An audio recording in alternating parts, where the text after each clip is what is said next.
పూర్తి వివరాలకు చదవండి రేపటి అక్షర శిల్పం దినపత్రికలో.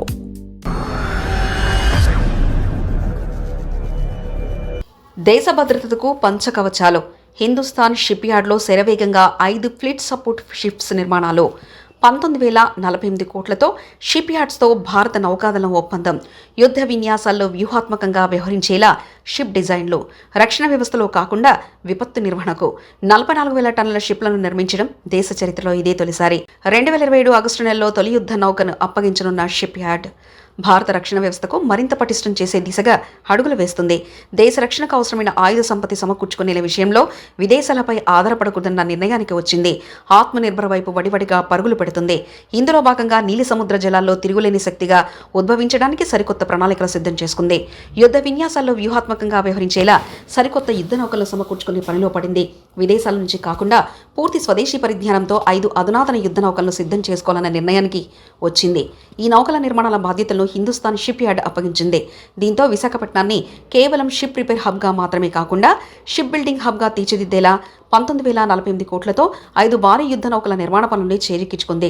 దేశ చరిత్రలో ఏ షిప్ యార్డ్ నిర్మించిన విధంగా ఏకంగా 44,000 టన్నుల షిప్స్ను నిర్మించనున్న హెచ్ఎస్ఎల్ 2027 ఆగస్టులో తొలి యుద్ధ నౌకని ఇండియన్ నేవీకి అప్పగించనుంది. ఈ ప్రాజెక్టు ద్వారా లక్షల మందికి ఉపాధి అవకాశాలు కలగనున్నాయి.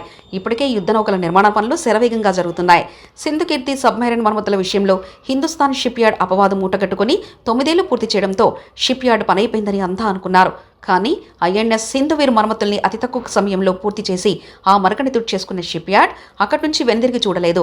ఎలాంటి నౌకలు సబ్మెరైన్ల మరమ్మతులకై రికార్డు సమయంలో పూర్తి చేస్తూ ఆయా సంస్థలకు అప్పగిస్తున్న హెచ్ఎస్ఎల్ ఇప్పుడు ప్రధాన నౌక నిర్మాణ కేంద్రంగా దూసుకుపోతుంది. 5 ఏళ్ల కాలంలో ఏకంగా 14 ప్రాజెక్టులు పూర్తి చేసి ఆర్డర్ల పెండెన్సీ గణనీయంగా తగ్గించుకుంది. 40 నౌకల రిపీట్ పనుల్ని 5 ఏళ్ల కాలంలో పూర్తి చేసి ఔరా అనిపించుకుంది. 2022-23 ఆర్థిక సంవత్సరంలో 1,038 కోట్ల టర్నోవర్ సాధించిన షిప్ యార్డ్ 2023-25లో ఏకంగా 19,048 కోట్ల పనులకు సంబంధించిన కాంట్రాక్టుపై సంతకం చేసింది. ఆత్మనిర్భర్ భారత్లో భాగంగా పూర్తిస్థాయి స్వదేశీ పరిజ్ఞానంతో నౌకల తయారీ చేపడుతుంది. 5 ఫ్లీట్ సపోర్ట్ షిప్స్ భారత నౌకాదళం కోస్ట్ గార్డ్ కోసం తయారు చేసేందుకు శుక్రవారం భారత రక్షణ మంత్రిత్వ శాఖతో ఒప్పందం కుదుర్చుకుంది. హై వాల్యూస్తో ఈ నౌకల నిర్మాణాలు చేపట్టింది. దేశంలోని ఏ షిప్ యార్డ్లో ఇంతవరకు లేని విధంగా ఏకంగా 44 మిలియన్ టన్నుల డిస్ప్లేమెంట్ సామర్థ్యం ఉన్న నౌకల్ని తయారు చేస్తుంది.